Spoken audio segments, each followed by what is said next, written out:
Close your eyes. Let the room grow quiet around you, and let your breathing slow. Tonight, you are not yourself. Tonight, you are a common man in a common city, on a world whose name will never be written in any history that matters. The world is called Yeblis Secundus, and it is one of 1,000,000 worlds like it, and it does nothing but make things. You were born in the 11th tier of a hive city so tall that its roof has not been seen from the ground in 900 years. You have never stood in open air. You have never seen rain that was not condensation running down the inside of a wall. Above you there are more people than you can imagine, and below you there are more still, and every one of them wakes when the shift horn sounds, and sleeps when it sounds again. Your father worked the Prometheum stacks. His father worked them too. You were placed in the same rotation at 11 years old, as was proper, and no one asked you whether you wanted it, because that is not a question anyone here has ever thought to ask. The air tastes of iron and burnt oil. The light is amber and never changes. You have counted 41 years of it. And in all those years, in all that noise and heat and sameness, there has only ever been one thing that made you look up. Not a person, not a hope of promotion, not love, though you had that once, briefly, and it was kind. It was a word, a single word, spoken every day of your life in the same tired voice by the same tired preachers over the same crackling vox horns. Terra. Let that word settle. Let it be the last thing your mind holds tonight as we begin. You should understand what that word means here, because it does not mean what it might mean to a scholar. To a scholar, Terra is a planet. It is the throne world of the Imperium of man, the seat of the Adeptus Terra, the place from which 1,000,000 worlds are governed badly and slowly and at enormous cost. To you, Terra is not a planet at all.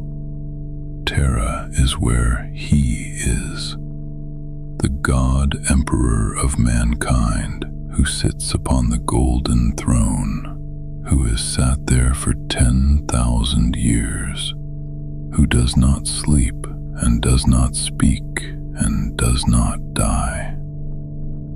The preachers say he gave his body so that the human race could keep its light. They say he is a corpse and a god at once, and that both are true, and that you should not trouble yourself trying to hold both ideas at the same time. You never have. You simply believed. And here is the thing that the scholars never quite understand about people like you. You are not naive. You know the tithe crushes you. You know the enforcers take what they want. You know that the administratum has almost certainly lost your name in some vault, and that no correction will ever be made. You believe anyway. Not because you are stupid, but because in a galaxy that is genuinely, measurably trying to kill every human being in it, faith is not a comfort. It is a discipline. It is the thing that gets you back onto the gantry the next shift. And the discipline has a destination. Every soul in the Imperium is told the same quiet promise. If you can reach Terra, if you can stand within the walls of his palace, then you will have touched the one place in all creation where he is real. Not a statue, not a hymn. Him. Getting there is the difficulty. You cannot simply go. There is no vessel that will carry you for kindness. Passage to the soul system on a licensed pilgrim ship costs more than a Hive worker earns in a lifetime, and everyone knows it, and everyone saves anyway. So you begin. You are 26 years old when you start putting coin aside, and you are past 40 when you finish. Think about the shape of that. 14 years of choosing the cheaper ration. 14 years of not replacing the boots. 14 years of a small, locked tin behind a loose panel, opened once a week, counted, closed again. You sold your father's tools. You sold the Vox set that played the only music you liked. In the last year, you sold the bed and slept on the floor, and it did not feel like a sacrifice. It felt like an arrival, because the tin was nearly full. Your neighbors thought you had lost your mind. Some of them were angry about it. There is a particular kind of anger that comes from watching somebody else act on the belief you also hold, but have quietly decided not to act on. And then, one gray shift morning, it is done. You take the tin to the ecclesiarchy office. A bored adept weighs it, counts it, does not look up, and he stamps a thin square of parchment with a seal of red wax, and hands it to you, and that is all. No ceremony, no blessing. A slip of paper that says you may board. You hold it all the way home in both hands, like something that might blow away. The void port is 8 days away by cargo rail, and you spend those 8 days looking out of a scratched armor glass window at the only landscape you have ever seen from the outside. Gray. Endless gray. Manufactoria to the horizon, chimney stacks like a burnt forest, and between them the slow rivers of waste that this world has been producing for 11,000 years without pause. It is not beautiful. You memorize it anyway, because you understand that you are not coming back. And then the port. Nothing prepares you for the port. You have lived your whole life indoors, and you have never once seen a space large enough to hold weather, and the embarkation hall of a void port holds weather. There are clouds inside it, real ones, thin and drifting, forming near the ceiling from the breath and heat of the crowd below. The crowd. That is the thing you will remember. There are perhaps 400,000 people in this hall, and every one of them is holding a slip of parchment exactly like yours.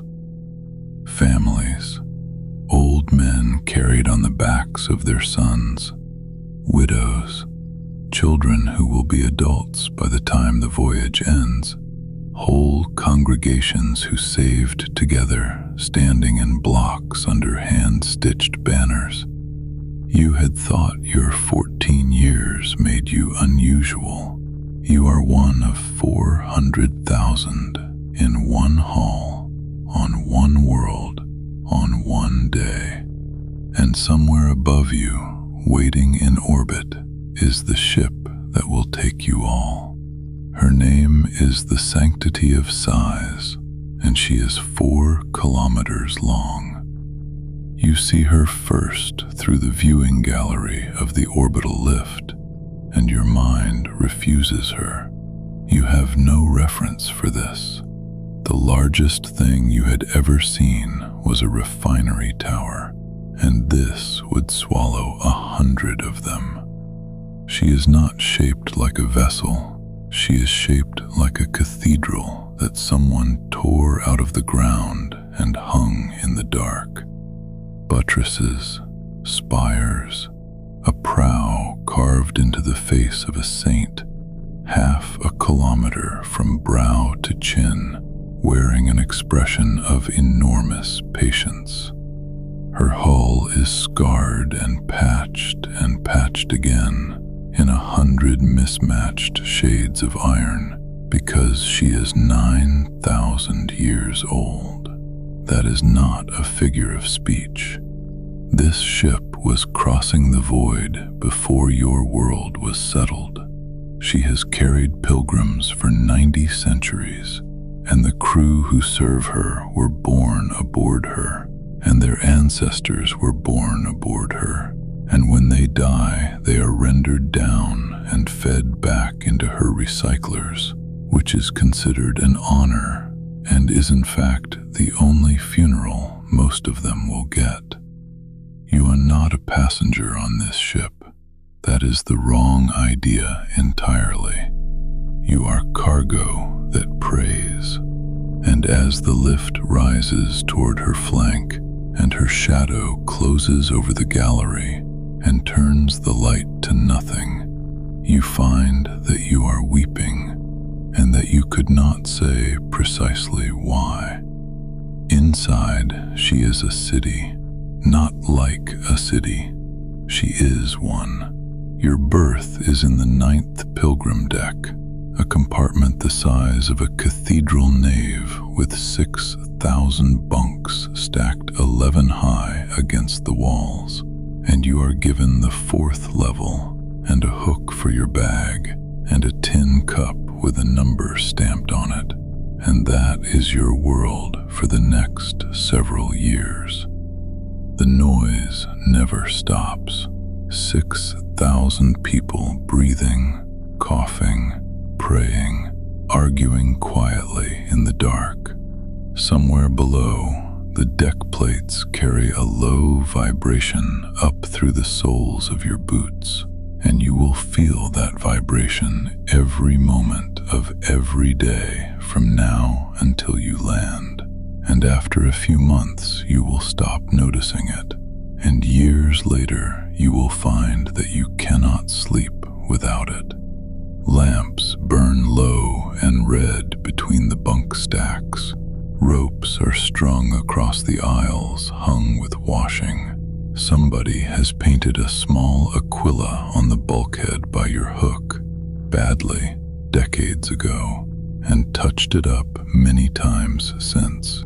You put your hand on it, and then the ship's vox sounds a single, deep tone that you feel in your ribs, and every voice in that enormous space stops at once, and 6,000 people go silent together, and the Sanctity of Sighs begins to move. There is no faster-than-light travel in this galaxy, not truly. What there is instead is a door beneath and behind the universe you can see and touch. There is another one, and it is made of thought and emotion and appetite, and it is called the warp. Ships do not cross the void. They sink into that other place where distance means almost nothing, and they run through it, and they climb back out somewhere else. That is the only way anything moves between the stars. And it is not safe. It has never once been safe. To make the crossing survivable at all, a vessel raises a bubble of real space around itself called a Geller field, generated by machines that are tended like relics, because that is what they are. The field is a held breath. It is the only thing between 6,000 pilgrims and an ocean that is aware of them.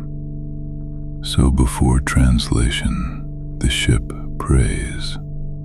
All of it, every deck, every soul, the crew and the cargo alike.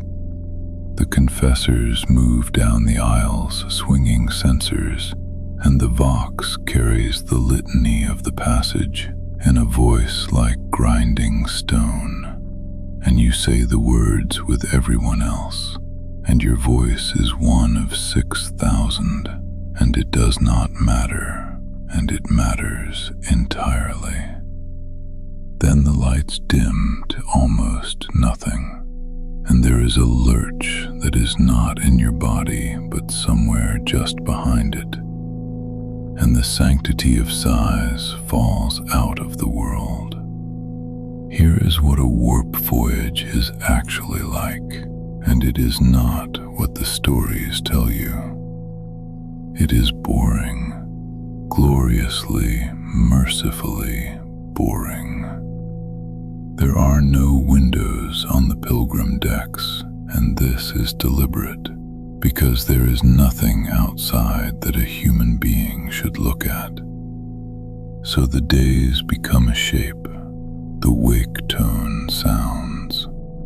You queue for water at the third stanchion. You queue for your ration, which is a dense gray block of protein and starch that tastes faintly of ash and is, you are told, extremely nutritious. You attend the morning devotion because attendance is recorded. You work because every pilgrim works. You were assigned to the water reclamation gangs, which means you spend 6 hours a day in the humid dark below the deck plates, scraping mineral crust out of pipes with a hooked blade. It is honest. It is warm. You are good at it. Then the evening devotion. Then the lamps go red. Then 6,000 people lie down at once, and then you do it again, and again. And the extraordinary thing, the thing nobody warns you about, is that you become happy. Not joyful, happy in the deep, slow, structural way that comes from knowing exactly what tomorrow is, and knowing that it is carrying you toward the only thing you ever wanted. You have never in your life been this content. You are living in a metal box, eating ash, scraping pipes, and you are going to Terra. Somewhere far above your deck, in a sealed tower near the ship's spine, there is a person you will never meet and never see, and without them nothing here would move at all. They are called a Navigator. They are human, technically, and from one of the ancient Navigator houses whose bloodlines have been carefully kept for longer than the Imperium has existed. And in the center of their forehead is a third eye. It is not a metaphor. It is an eye, and it is not covered by choice or by modesty. It is covered because to look upon it is to die, and the death is neither quick nor clean. With that eye, and only with that eye, a navigator can perceive the light of the Astronomicon, the psychic beacon that burns from Terra across the whole galaxy, and steer a ship through the warp toward it the way a mariner once steered by a star. Consider what this means about the geometry of your faith. Every voyage in the Imperium, every trade route, every troop transport, every pilgrim ship carrying every hopeful soul is navigated by looking toward Terra, not toward where they are going, toward Him. The entire civilization moves through the dark by keeping one eye on the Emperor's light. You do not know the Navigator's name. You will never know it. But every night in a bunk on the 9th deck, you say a short prayer for them, because you have worked out on your own that they are the reason you are moving at all. There is another sealed chamber deeper in, and what happens there is stranger still. It is called the Astropathic Choir. The Imperium has no Vox network that spans the stars. Nothing physical can carry a message across that distance. So instead there are astropaths, psychers whose minds have been burned open in a ritual called soul binding, in which the Emperor himself, through the Golden Throne, scours away their sight in exchange for the strength to survive what they must do. Every astropath in the Imperium is blind.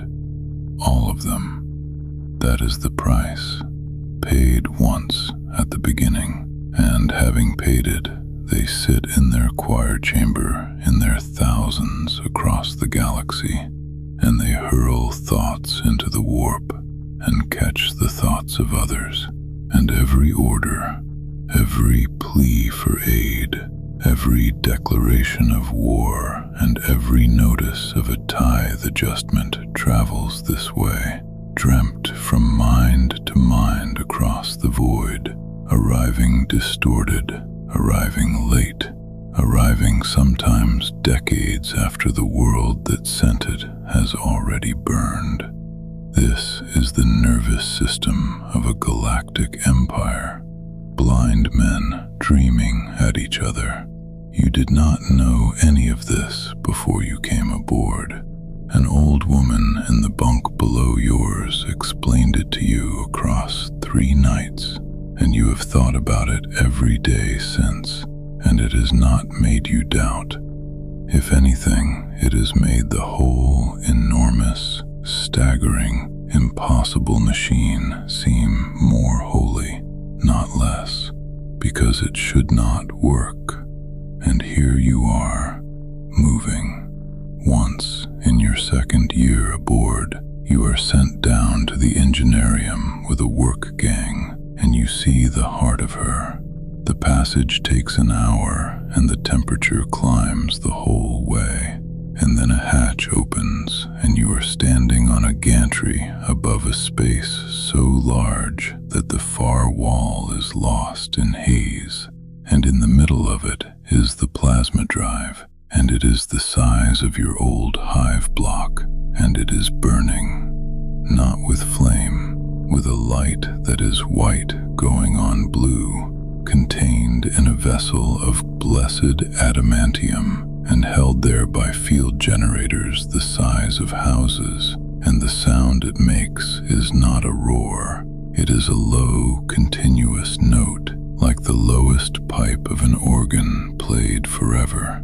Around it move the tech priests of the Adeptus Mechanicus, red-robed, half-machine, their faces hidden behind rebreathers, chanting binary prayer in bursts of static as they anoint the machinery with sacred oils, and with them move the servitors.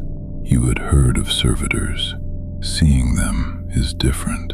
They were people once. Now they are wired into their tasks, mind-wiped and lobotomized and fitted with the tools their labor requires, shuffling in slow circuits, faces slack, eyes open and empty. Nobody in the gang says anything about it. It is simply how the Imperium works. You look at the burning heart of the ship, and you look at the servitors tending it, and you understand, properly for the first time, that everything you love is built on things you would rather not look at directly. The ship has a shrine, of course. She has 40 of them, but the great one is amidships, and it is the reason the Sanctity of Sighs is considered a fortunate vessel to travel on. It is a cathedral within a cathedral, 9 decks tall, its vaulting hung with the banners of 10,000 congregations who have made this crossing before you, some of them so old that the cloth has gone to gray lace and the names cannot be read. Candles by the tens of thousands in tiered iron racks, tended constantly by children who are given the work because they are small enough to reach. And at the far end, above the altar, a window of colored glass 30 meters high showing the Emperor enthroned, lit from behind by luminaries so that it burns day and night. You come here whenever you are not working or sleeping. Everyone does. There is a confessor here named Brother Aventus, an old man with a wandering left eye and a voice like gravel in a barrel, and he hears you, and he does not offer you comfort, because comfort is not the imperial creed. What he offers instead is the thing you actually needed, which is confirmation that the suffering is the point, and that it is going somewhere. Endure, he says. Endure and arrive. That is the whole of it. And you kneel on cold stone under a burning window, 400 light years from the world of your birth and nowhere near your destination. And you have never in your life felt so certain of anything. It is Brother Aventus who finally tells you the whole of it. One long ship night in the 3rd year, sitting on the steps below the great window with his bad eye wandering and his voice going slow.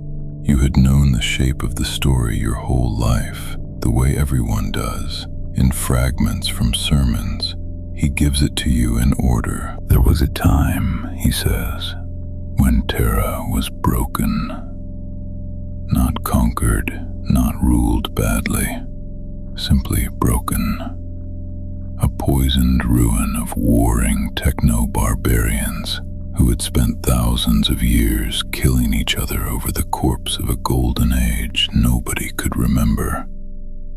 And out of that, a man came. He had no name that anyone recorded, and he never claimed one. He was simply the Emperor. He was psychically powerful beyond any measure that has ever existed before or since, and he was, in all probability, older than recorded history. And he had a plan. He united Terra.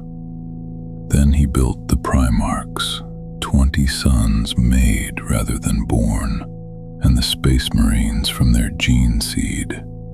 And he took that army out into the dark and began the Great Crusade. And world by world by world, he brought the scattered, lost, forgotten human race back together. 200 years of it, 1,000,000 worlds. And he did it, Aventus says, for a reason nobody now is permitted to say plainly. So he says it plainly, quietly, in the dark, to one hive worker on a step. He did it because he knew what was in the warp. He knew what was waiting, and he believed that if humanity could be united and taught reason and grown strong enough, it might survive the thing that was coming. He was building a wall out of an entire species. And then his favorite son betrayed him. The betrayal has a name, and the name is Horus, and Aventus does not raise his voice once while telling it.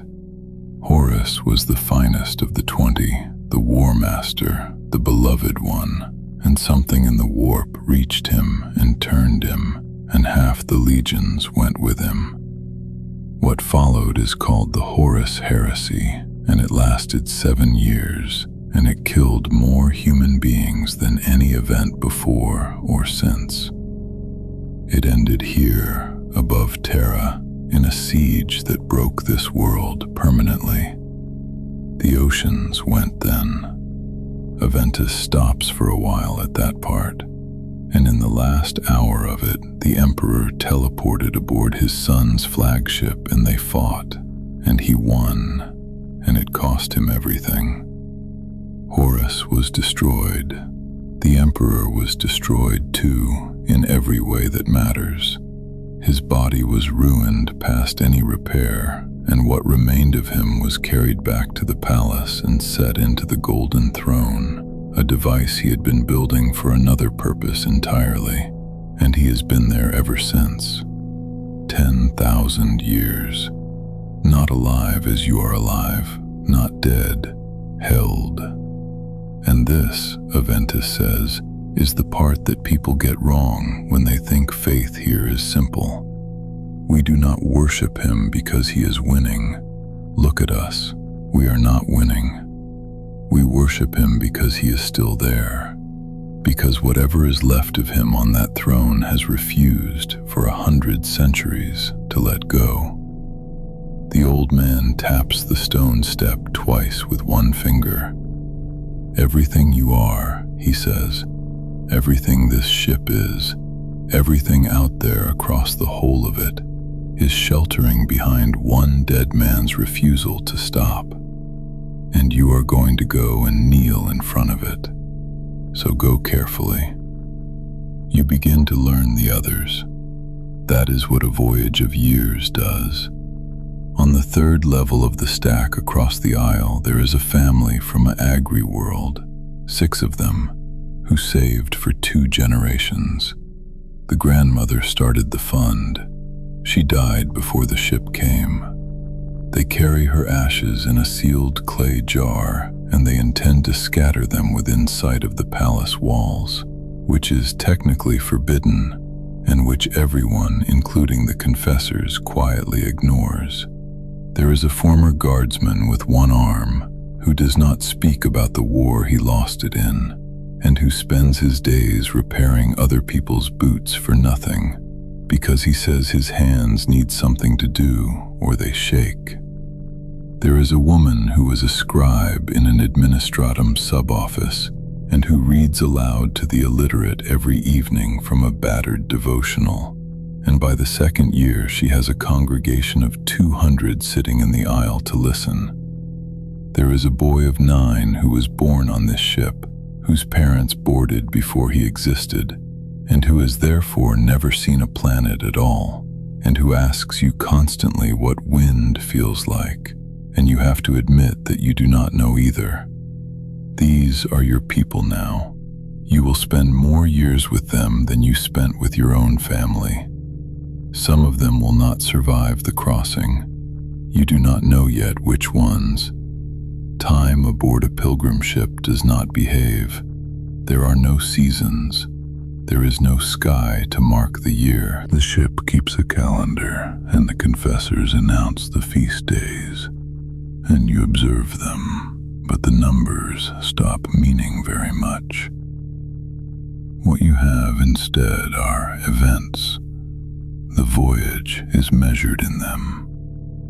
There was the year the water ration was cut by 1/3, and the deck grew quiet and short-tempered, and 2 men were executed at the aft bulkhead for stealing from the cisterns, and everyone was made to watch, and afterward nobody spoke of it again. There was the year of the birth surge, when 41 children were born on the 9th deck alone, and the confessors blessed them all in one enormous ceremony that lasted 11 hours. There was the death of Brother Aventus in his sleep, at an age nobody could establish. 6,000 people attended. His body went into the recyclers like everyone else's, and the deck was quieter for a month. There was the year you turned 50, unremarked, because you had lost count and only worked it out later. You had thought at the beginning that the voyage would feel like waiting. It does not. It feels like a life.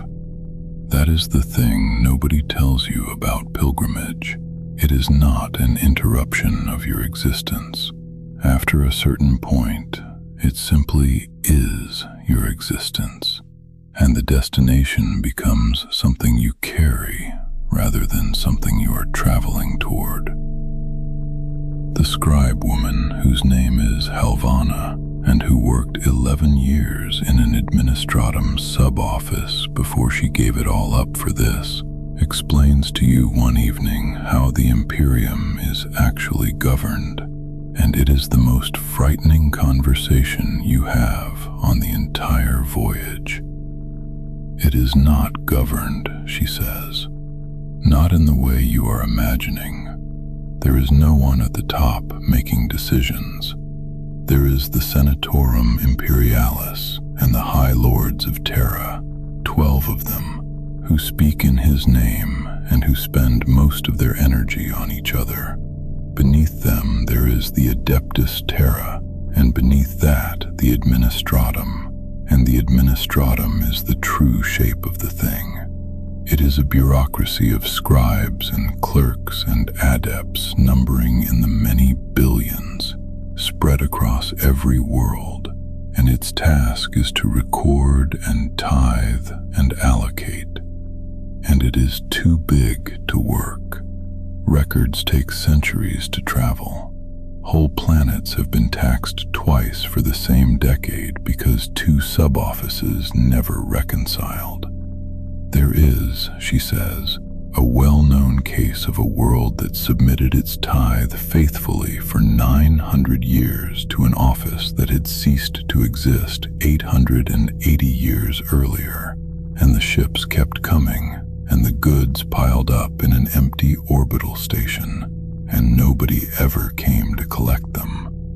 And there are worlds, she says, actual inhabited worlds with populations in the billions that have simply been lost, not destroyed, mislaid, filed wrongly, cut off from the Imperium by nothing more dramatic than a clerical error, drifting on alone for 1,000 years, still paying their tithes into the dark, still praying toward a Terra that has forgotten their name. You ask her whether that frightened her. She says no.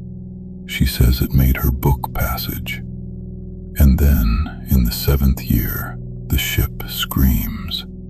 You are asleep when it begins. What wakes you is not sound at first, but a wrongness in the vibration under the deck, the note of the ship changing pitch, and then the alarm klaxons start, and the lamps go from red to a hard flickering white, and every confessor aboard begins the litany of enclosure at once. The Geller field is faltering.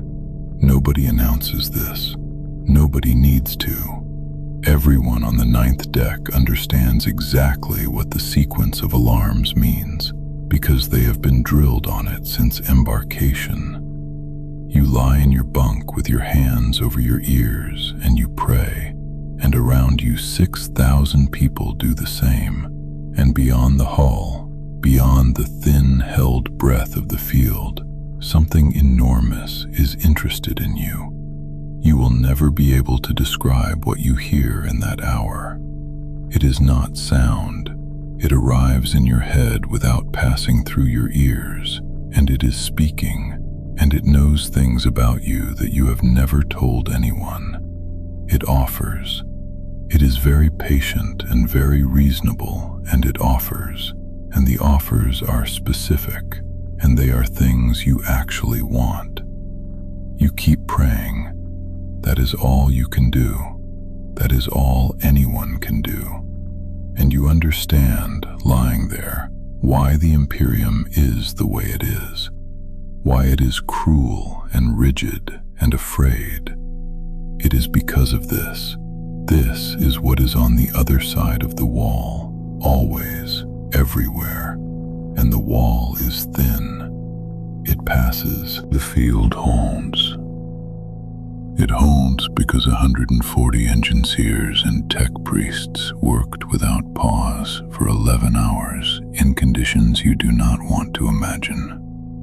And because whatever else is true about the Adeptus Mechanicus and their strange machine worship, when the moment came, they did not leave their posts. 906 pilgrims died on the lower decks, where the field is thinnest. They are not spoken of as having died.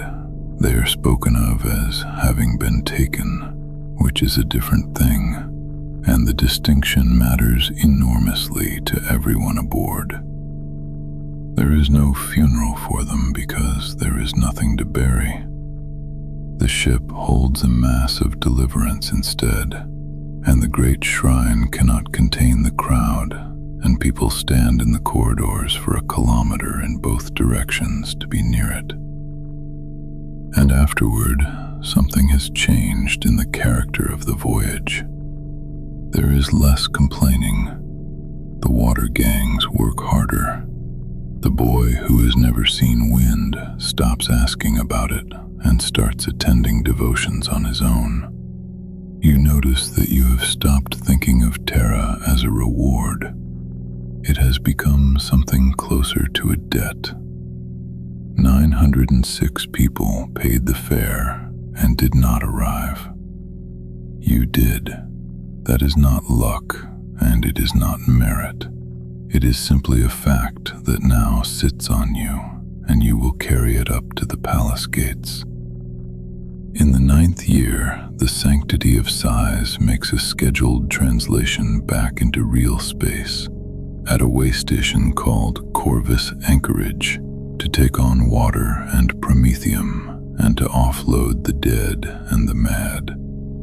And for the first time in 9 years, the shutters on the observation deck are opened, and pilgrims are permitted, in rotation, 4 minutes each, to look out. You queue for 11 hours for your 4 minutes. And when you get there and the shutter is up, what you see is nothing. Simply nothing. Black and cold and going on without end. And scattered across it a spray of small, hard, unblinking lights that do not twinkle because there is no air out there to make them.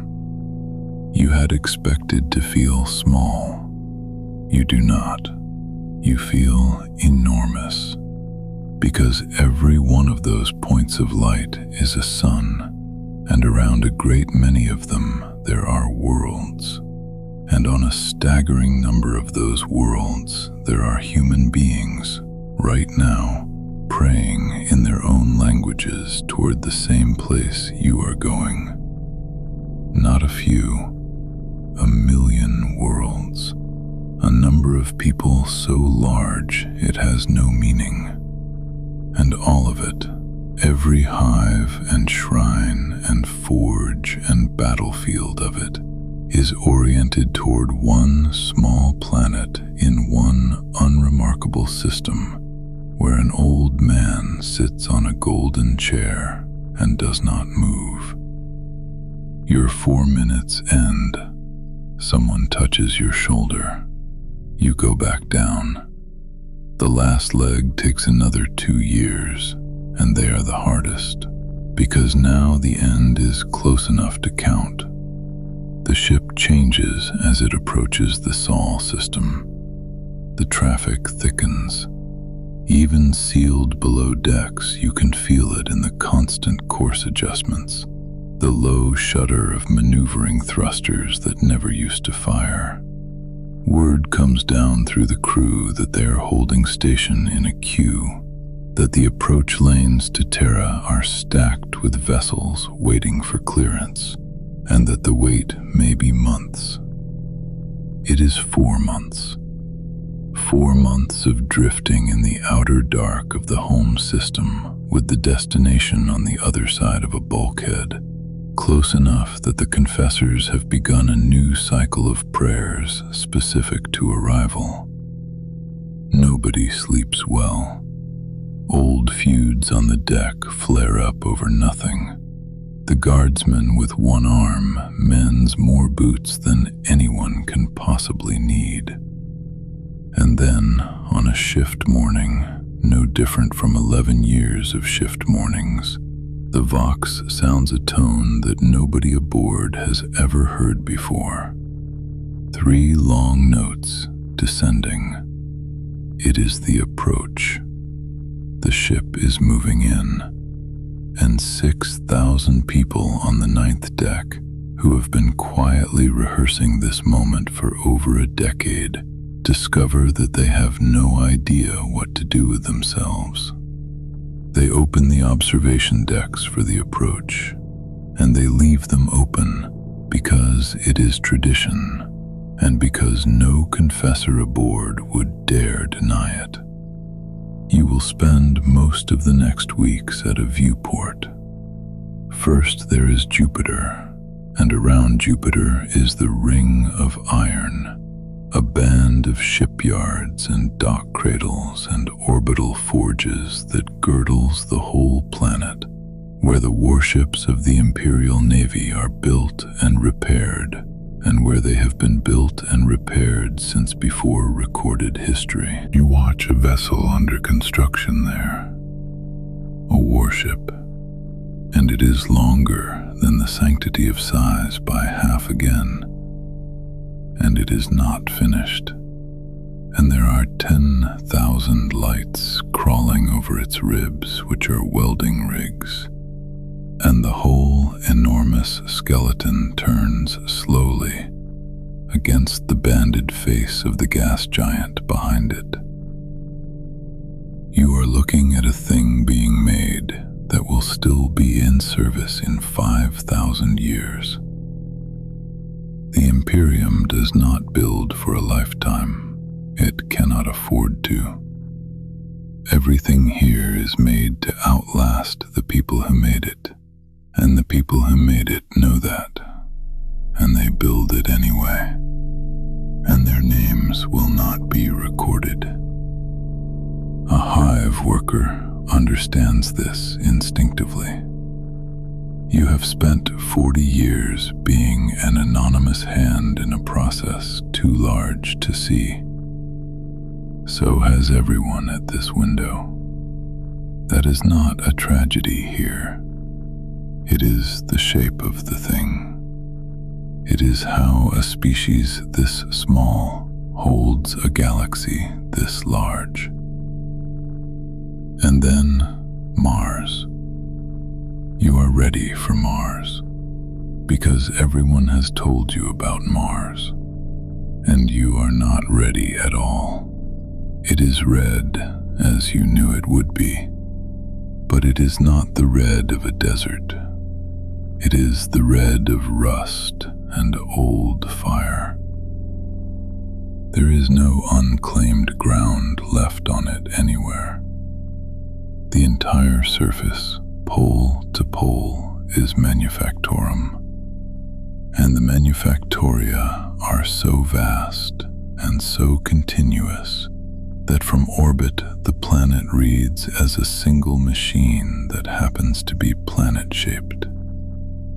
Chimneys by the million, cooling towers casting shadows 100 kilometers long, the great forge temples of the Adeptus Mechanicus glowing at their bases where the smelting never stops, day or night. And there has been no night on Mars for 11,000 years. This is the other half of the Imperium, the half that is not faith. This is where the guns come from, where the tanks and the ships and the servo arms and the augmetic hearts come from. The Mechanicus keep their own creed and their own god, whom they call the Omnissiah, and there is a very old and very carefully worded agreement between them and Terra, which permits both sides to believe they won the argument. Nobody reopens it. The Imperium needs Mars more than Mars needs the Imperium, and both of them know it, and neither will say it aloud. You watch it turn beneath you, burning quietly, and you do not pray to it, but you incline your head. You are asleep when Terra first becomes visible, because of course you are, after 11 years, and it is the boy who wakes you. He is 19 now. He has never seen a planet in his life.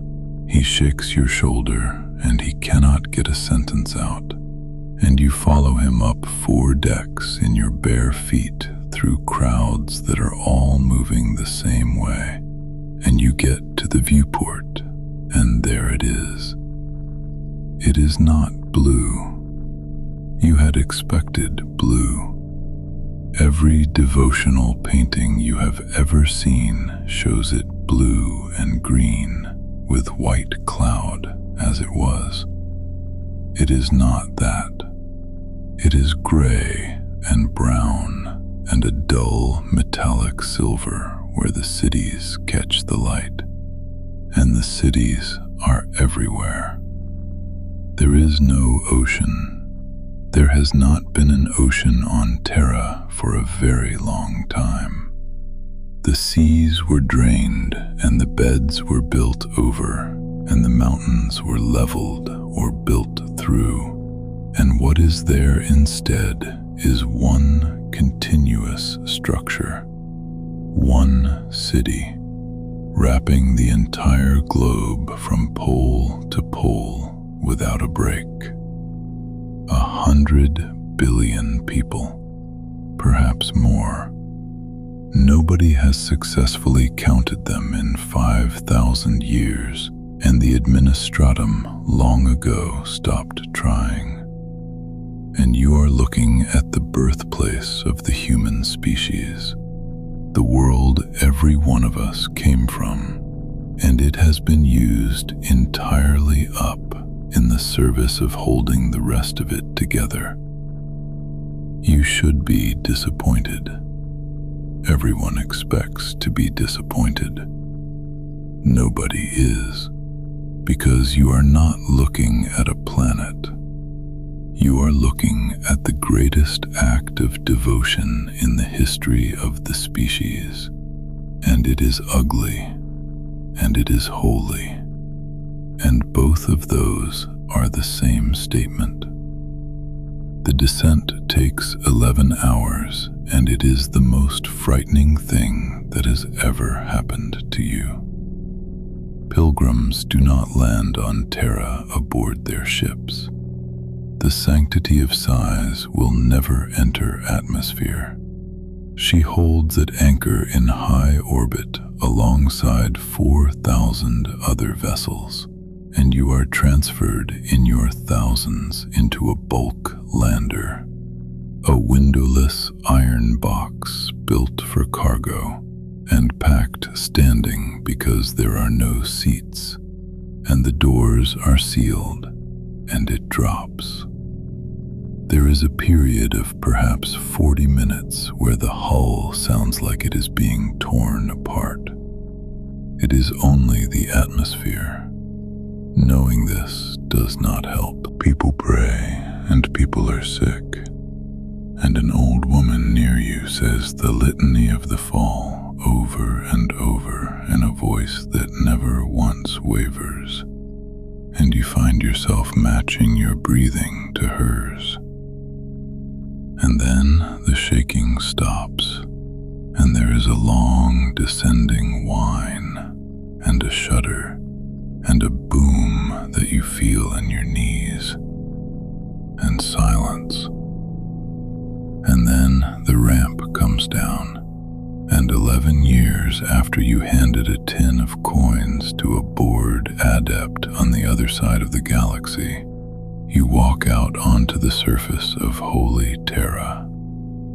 The first thing that happens is that you are struck in the face by something you have never experienced.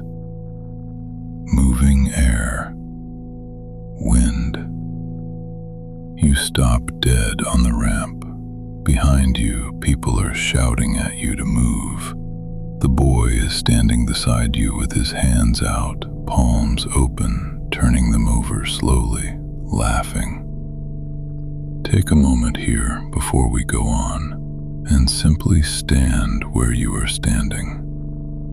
Because you are on Terra, under your boots, beneath the rockcrete of the landing field, beneath the 10 kilometers of city foundation below that, beneath the strata of ruins and older ruins and older ruins still, there is soil. Actual soil, from which the human species originally came. Somewhere down there, unimaginably far down, is ground that was once a field, and before that a forest, and before that nothing at all with a name.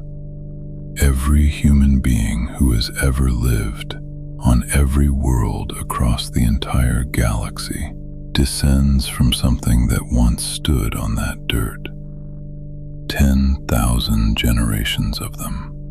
Every war, every empire, every crusade, everything.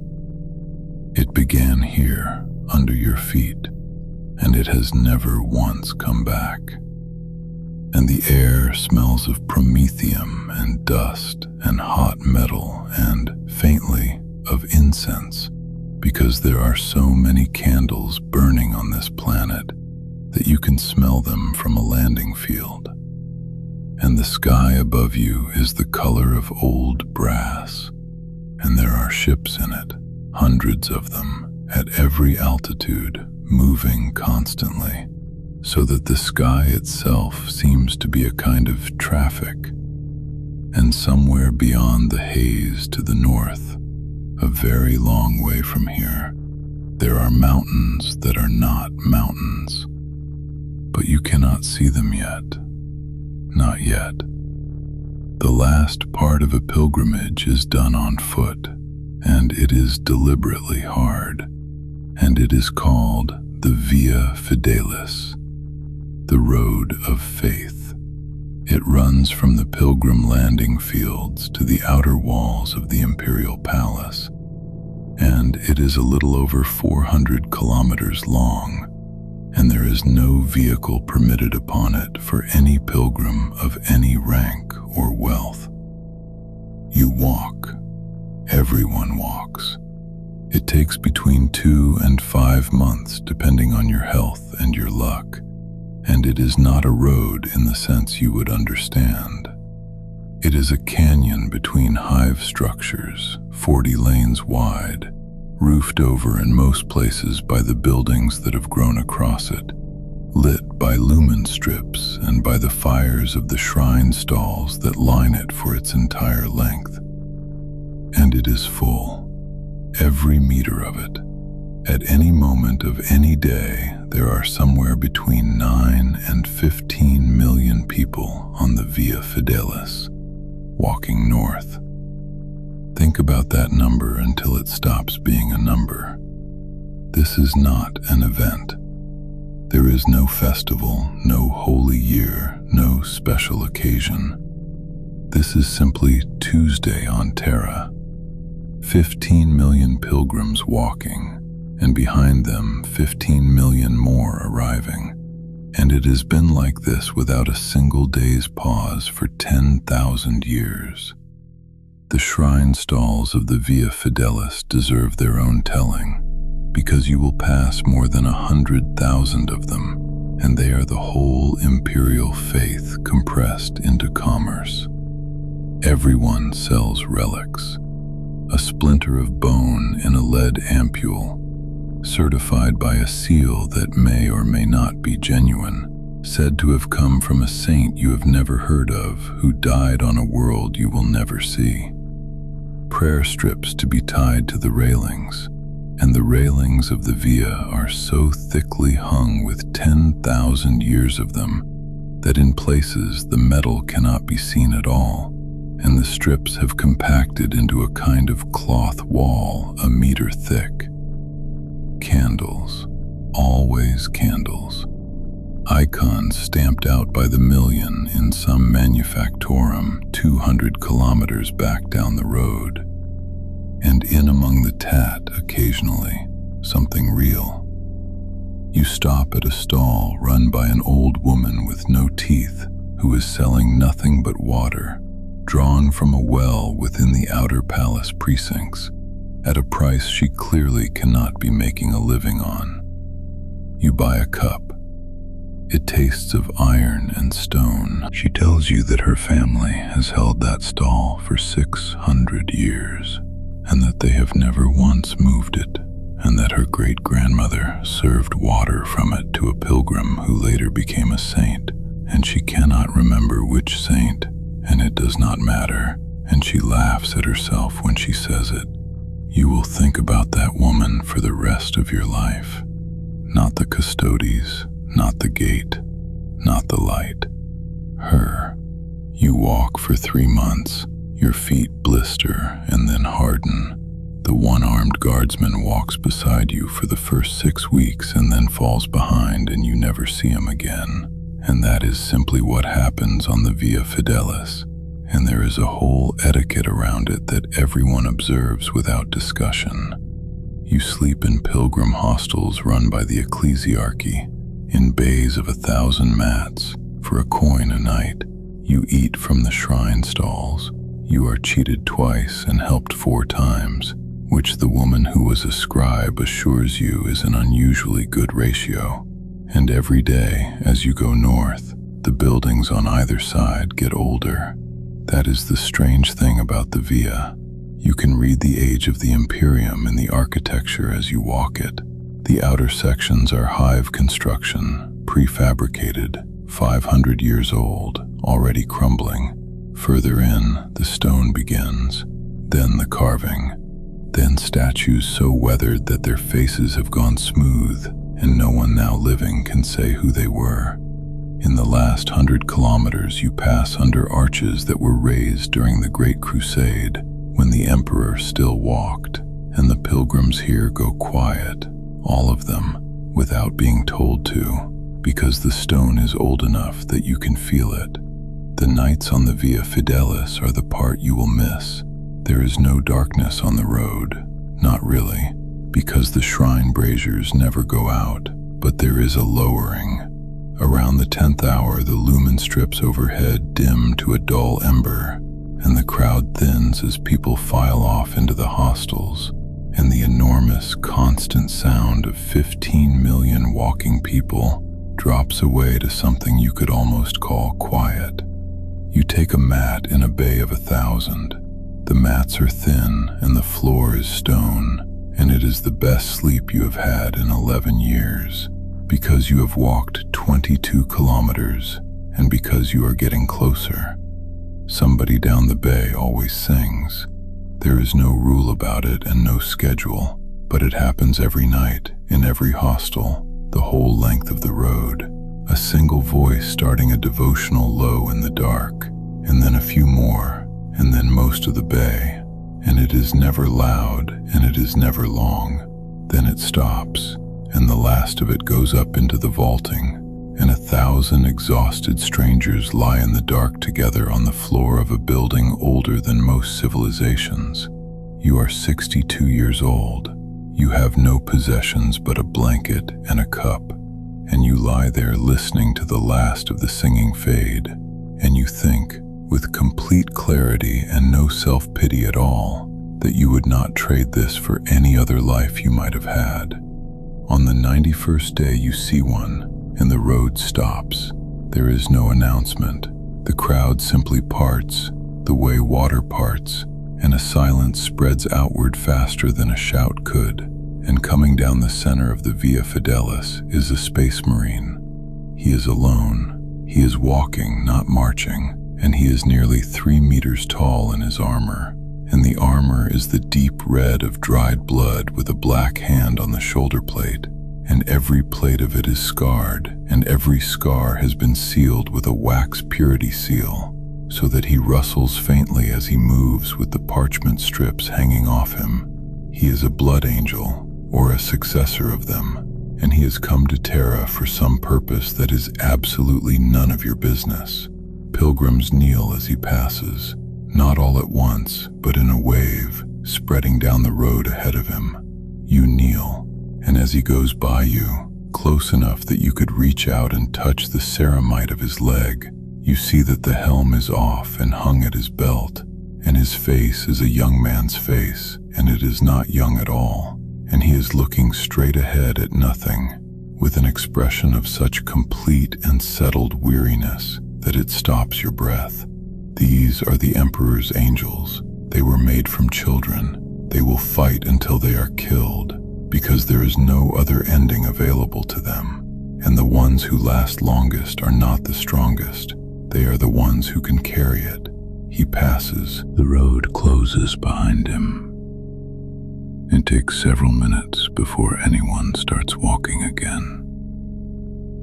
And then one morning, you come over a rise in the road, and the haze thins, and you see them, the mountains, except that they are not mountains, and you know they are not mountains, and your eye refuses the information for several seconds while your mind catches up. The Imperial Palace is a structure the size of a continent. That is not exaggeration for effect. It covers the entire landmass that was once called the Himalayas, and it did not replace the mountain range. It absorbed it. Those peaks were built into and built over and built upward from, and what stands there now has walls that are measured in kilometers of height, and towers that are their own weather systems, with cloud layers halfway up them, and it goes on past the horizon in both directions, and there is no vantage point anywhere on Terra from which a human being can see the whole of it at once. You stop walking. Everyone stops walking. There is a wide, flat place on the road here, worn smooth and shallow by 10,000 years of pilgrims stopping at precisely this spot. And that worn hollow in the stone tells you everything. Every single person who ever came this way stopped here. Millions upon millions of them, and each one thought that they were having a private moment. As you walk the last stretch beneath those walls, understand what is inside them, because almost none of it will ever be seen by you or by anyone you will meet. The Imperial Palace is not a building. It is a country with a roof. Inside are the Senatorum Imperialis, where the High Lords sit. Inside is the Great Chamber, and the Hall of Victories, and the Investiary, where 20 statues once stood, and where 2 of them have been removed so completely that not even their names remain. Inside are archives holding the records of a galaxy, most of which have not been read in 5,000 years. Inside is the Hollow Mountain, which is a fortress within the fortress, and inside that is the Astronomicon. That deserves a moment. The Astronomicon is the beacon. the psychic lighthouse that lets navigators steer, without which the Imperium would fragment into 10,000 isolated islands within a single generation. It is powered by the Emperor, and it is fed. Every single day, 1,000 psychers are gathered from across the galaxy, brought to Terra by the black ships, and consumed in the choir chamber to sustain the beacon for one more day. 1,000 a day, every day, for 10,000 years. They are volunteers, mostly, in the sense that the alternative was worse. This is the arithmetic underneath everything. The light you have crossed the galaxy to kneel in front of is kept burning by a daily human sacrifice on a scale no ancient tyrant ever dreamed of. And it is not hidden, and it is not denied, and every pilgrim on this road knows it. And they walk anyway. Sit with that. It is the hardest true thing about this place.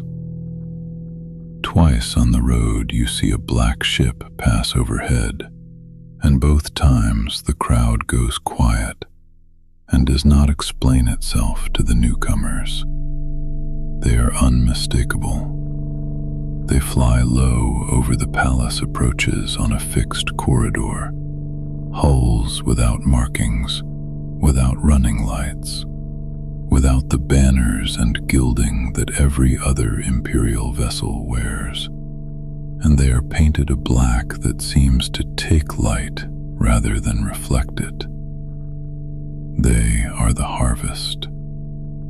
Across the entire Imperium, every world is required to surrender its psychers, and the black ships come on their long, slow circuits to collect them, gathering the gifted and the cursed and the merely unlucky, year after year, and bringing them here.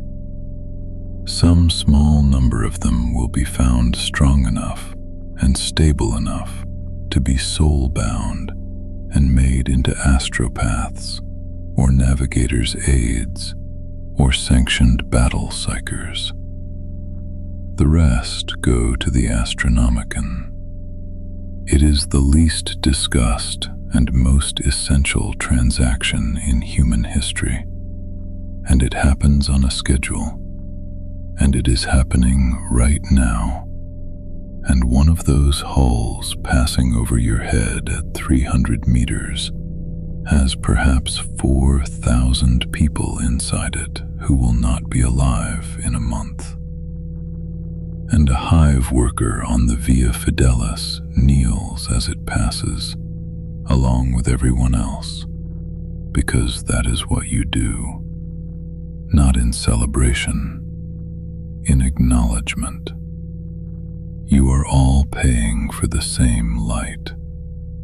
Some of you are simply being asked for more of it than others. It takes another 18 days to reach the wall, because distance on Terra lies to you, and the closer you get, the less the palace looks like a building, and the more it looks like geography. And at the end of the Via Fidelis is the Eternity Gate. There are many gates into the Imperial Palace. There is only one Eternity Gate. It is the ceremonial entrance to the Sanctum Imperialis, the innermost precinct, and it is a single portal of adamantium and gold that stands over a kilometer in height, and it is carved across its entire surface with the Emperor's own aquila, and it is guarded. You see them before you see anything else, because the eye goes to them. Custodians.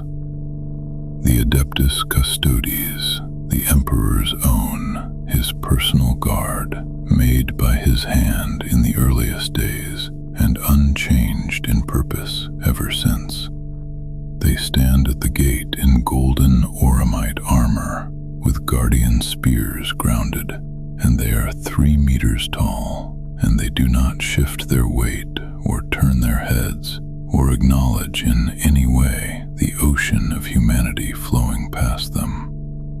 Each one of them is worth 100 space marines. There are perhaps 10,000 of them in total, and they have exactly one duty, which is him, and they have never once in 10,000 years been relieved of it. There is one more order of being you will pass at the gate, and they are stranger than the custodies and far less understood. Standing in alcoves along the inner approach, in 1s and 2s, are women in black armor with their heads shaven and their faces bare, carrying long blades and standing utterly still. They are the Sisters of Silence, the Null Maidens, and they are pariahs. That is not an insult, it is a description of what they are. Each of them possesses the pariah gene, which means they have no soul presence in the warp at all. Where every other living thing casts a shadow into that other place, they cast nothing. There is simply an absence walking around. This makes them almost perfectly immune to psychic power, which is why they guard the innermost precincts, and it makes them profoundly unpleasant to be near, which is not their fault. As you pass within a few meters of one, you feel it. It is difficult to describe. A wrongness, low down, like a note played slightly out of tune underneath your ribs. Every animal instinct you have wants you to move away from her, and she has stood in that alcove, in that absence, for most of her life, and every human being who has ever walked past her has felt exactly what you are feeling and has instinctively edged away, and she knows it, and she has taken a vow of silence and will never once complain of it. The sisters do not speak at all, not to each other, not to anyone. They gave that up as well. You pass through. That is all it is in the end. You shuffle forward in a queue at the pace of a slow walk between 2 custodians who do not look down, and you cross a threshold, and you are inside. And inside is quiet. That is what undoes people. After 11 years of 6,000 snoring pilgrims and 3 months of 15 million walking ones, the Sanctum Imperialis is quiet. The processional hall beyond the gate is 9 kilometers long, and its ceiling is lost in darkness far above the reach of the lumens, and the sound of 100,000 people walking through it does not echo. It simply vanishes upward and is gone. The walls are lined with statues of primarchs and saints and chapter masters, each one 20 meters tall, standing in ranks receding into the distance further than you can see. Braziers burn between them. The air is thick with 10,000 years of incense, so saturated into the stone that the stone itself smells of it. And there are pilgrims here on their knees who have not moved in days. Nobody disturbs them. There is no schedule here.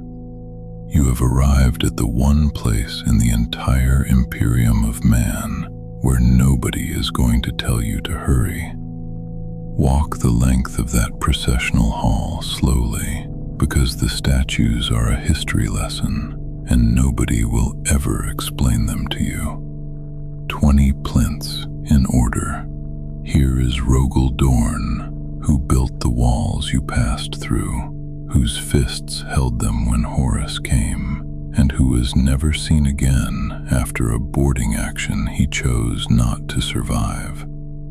Here is Sanguinius, the winged one, the most beloved of them, who stood alone against Horus on the flagship and lost, and in losing left the wound in his brother's armor through which the Emperor struck. Here is Robert Guilliman, who wrote the book the Space Marines have followed for 10,000 years, and who is not dead, and who has come back, and whose statue therefore attracts a particular kind of murmuring crowd. Here is Leman Russ, gone into the eye on a promise. Here is Ferrus Manus, killed by his own brother's hand. And then, twice along that hall, there is a plinth that is empty and scoured. No statue, no name, not defaced, which would leave marks, but erased with a thoroughness that must itself have taken years. 2 of the 20 were removed from history so completely that the Imperium does not know what they were called, what they did, or which legions followed them. The records are gone. Nobody living knows. You stand in front of blank stone in the most sacred building in the galaxy, and there is a wide, worn patch on the floor in front of it too, because pilgrims stop here as well, out of a kind of manners, for someone whose name cannot be said because it no longer exists. You will not see him. Understand that clearly, because every pilgrim understands it before they set out. No pilgrim sees the golden throne. Beyond this hall is the sanctum, and beyond that the throne room itself, and those are permitted to the custodes, to the silent sisterhood, to the highest of the high lords, and to the mechanicus adepts who tend the throne's machinery, and to no one else, ever. What you are permitted is this, the hall of devotion, the furthest point a pilgrim may stand, where the floor is worn into a shallow basin by the knees of everyone who came before, and from there, through an archway, at the end of a corridor so long that it is difficult to be sure of what you are seeing, there is light, gold light. It does not flicker like flame, and it does not glare like a lumen. It is steady, and it is warm, and it is the light that comes out of the throne room, and that is as close as you will ever come. So you kneel in the basin, in the place worn smooth by 100 million pilgrims, and you look down a corridor at a distant patch of gold light on a wall, and that is the destination. 14 years of saving, 11 years of voyage, 3 months and 18 days of walking, for that, and it is enough. That is the part that cannot be explained to anyone who has not done it. And it is the reason the Via Fidelis has never once been empty in 10,000 years. You kneel there, an aging man from a hive on a world nobody has heard of, with ruined feet and no possessions and no way home, and you look at a patch of gold light, and something in you that has been standing braced your entire life quietly sits down. You are not given a vision. Nothing speaks to you. You are one of the many millions who came, and you will leave no mark, and in 100 years there will be no record anywhere in the Imperium that you existed at all, and none of that turns out to matter in the slightest, because the light is there. It has been there every single day of your life, while you scraped pipes and counted coins and buried your friends in the recyclers of a 9,000-year-old ship, and it did not need you to be important. It only needed you to come. You stay in the basin for a long time. When you finally rise, your knees do not want to work, and a younger pilgrim you have never met takes your arm without a word and helps you up, and then goes and kneels in the place you left. So let us leave you there, in the last of it. You do not go home. There was never any home to go back to, and no coin to go back with. And this is true of almost everyone who completes the Via Fidelis, and the ecclesiarchy has known it for 10,000 years, and has quietly built for it. There are pilgrim quarters in the outer precincts, whole districts of them, where those who arrived and stayed live out whatever remains.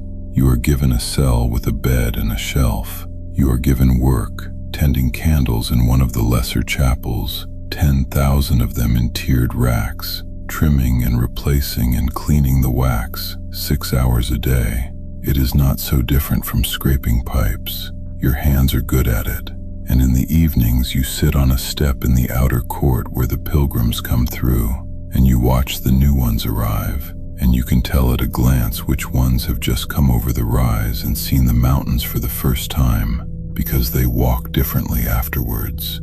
Sometimes one of them stops and asks you something, and you answer, and they go on. You are, without ever having decided to be, part of the road now.